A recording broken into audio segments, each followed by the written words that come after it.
वो अमावस की रात थी। चारों तरफ घना अंधेरा पसरा हुआ था और जंगल का रास्ता सन्नाटे से भरा था।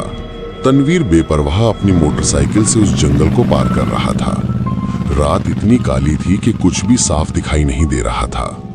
तभी उसे दूर से एक महिला आती हुई नजर आई। उसकी परछाई अजीब सी लग रही थी, लेकिन अंधेरे की वजह से तनवीर ठीक से देख नहीं पाया। जैसे ही वो उसके पास पहुंचा, अचानक उसकी मोटरसाइकिल बंद हो गई। उसी पल उस महिला की भारी और ठंडी आवाज उसके कानों में गूंजी।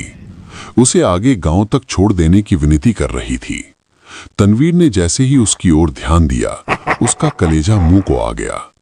वो महिला दिखने में इतनी भयानक थी कि तनवीर का गला सूख गया। डर के मारे उसने बिना कुछ सोचे समझे बाइक स्टार्ट की और वहां से तेजी से भाग निकला। लेकिन कुछ ही दूर जाने के बाद उसने जो देखा, उससे उसके होश उड़ गए।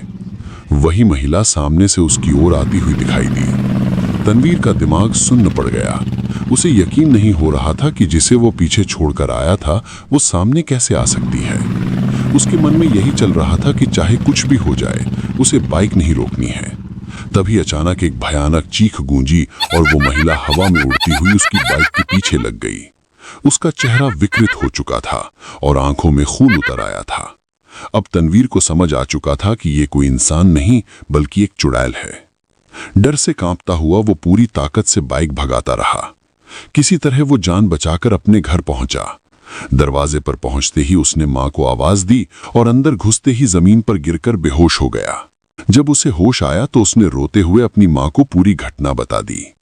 मां घबरा गई और तुरंत पंडित जी को बुलवाया।